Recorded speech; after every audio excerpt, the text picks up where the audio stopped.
En 1986, premier vol du Rafale. À la fin des années 1970, toutes les grandes nations aéronautiques européennes se lancèrent dans l'étude d'un chasseur polyvalent de 4e génération, destiné à remplacer les Tornado, Mirage 2000 et Viggen.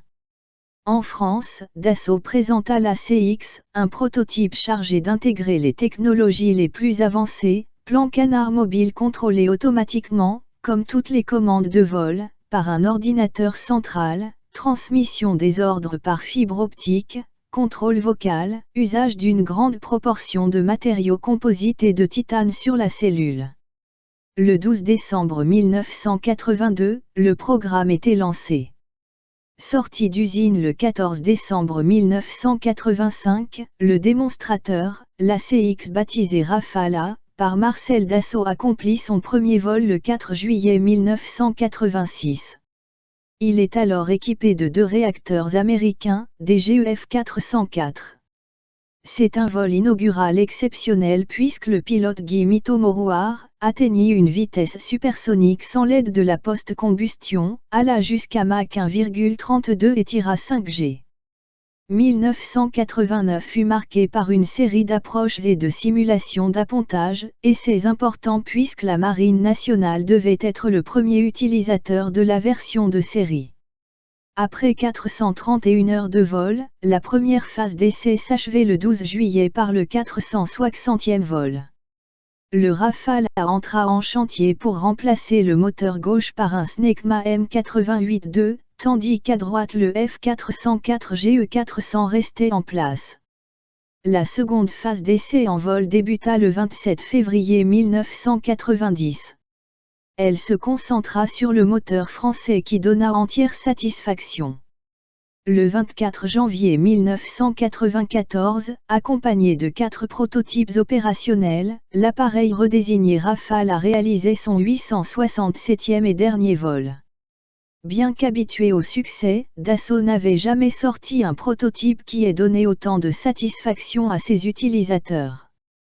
En France, le Rafale est décliné en 3 versions, le Rafale M pour marine, avion monoplace pour les opérations menées à partir d'un porte-avions, et le Rafale C pour chasseur et Rafale B pour biplace, pour les opérations réalisées à partir d'une base terrestre. Le Rafale C a été développé comme un chasseur à réaction moderne avec un très haut niveau d'agilité. Dassault a choisi de combiner une aile delta avec un plan canard monobloc actif pour maximiser la maniabilité. Le Rafale étant un avion aérodynamiquement instable, il utilise des commandes de vol numériques pour imposer et maintenir artificiellement la stabilité. Le Rafale est équipé de 2 moteurs Snecma M88 avec post-combustion.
le Rafale B était à l'origine considéré avant tout comme un entraîneur de conversion, à acheter en petite quantité. On pensait que les améliorations de l'avionique des avions permettraient aux pilotes du Rafale C monoplace d'effectuer toutes les missions opérationnelles. Cependant, la guerre du Golfe en 1991 a suggéré à l'armée de l'air que les missions d'attaque et de reconnaissance nécessitaient souvent 2 équipages, et ainsi le service a alors augmenté la proportion de biplaces dans leur achat.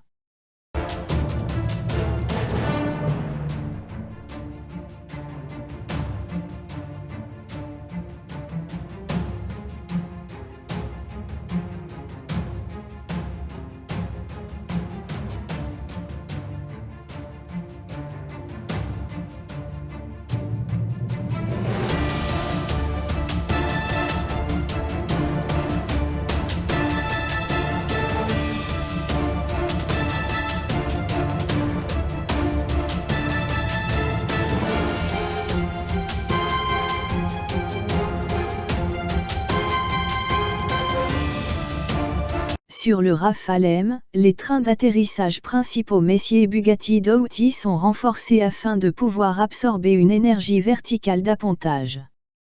Pour l'envol à partir d'un porte-avions, le choix d'une barre de catapultage à la place des élingues accrochées au fuselage oblige à renforcer également le caisson du train avant, plus sollicité.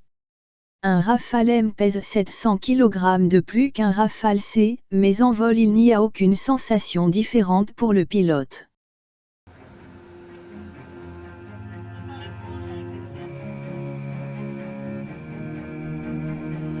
Je suis pilote de Rafale Marine. Avant mon vol, j'ai été briefé sur la météo, la position du porte-avions et les terrains de dégagement. Je suis préparé et je connais les conditions. La mission a duré 7 heures, sous menace, au-dessus d'une zone de conflit et avec plusieurs ravitaillements en vol. Il est maintenant l'heure pour moi de rejoindre le porte-avions Charles de Gaulle. Au loin, je l'aperçois.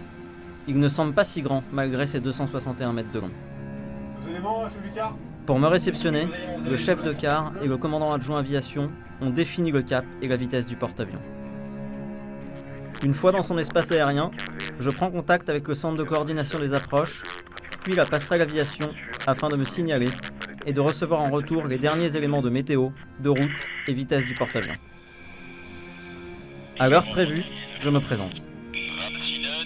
Je sors le train d'atterrissage et la crosse dans la dernière phase pendant laquelle les officiers d'appontage, aidés du Dallas, m'aident à me poser en sécurité. Il me reste quelques secondes pour affiner ma trajectoire grâce au miroir d'appontage. Je me tiens prêt à remettre les gaz au contact du pont pour repartir si jamais je n'accroche pas l'un des 3 brins d'arrêt. Ma concentration est maximale. Un choc, une très forte décélération. C'est bon, je suis à bord. Ce n'est pas fini. À peine posé, je dois dégager la piste oblique afin de permettre au suivant d'apponter. Je suis le chien jaune qui me guide jusqu'à mon emplacement. Il me place au millimètre près. Je lui fais confiance. Je stoppe les moteurs et récupère mes documents pendant que les techniciens du pont d'envol saisissent le Rafale.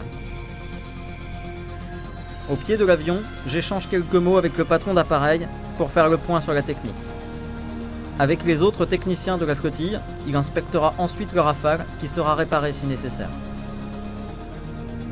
Je me rends ensuite dans la salle d'alerte de ma flottille où je vais débriefer mon vol et préparer la prochaine mission. Outre la France, le Rafale est exporté en Égypte, au Qatar, en Inde, en Grèce, en Croatie, aux Émirats arabes unis et en Indonésie.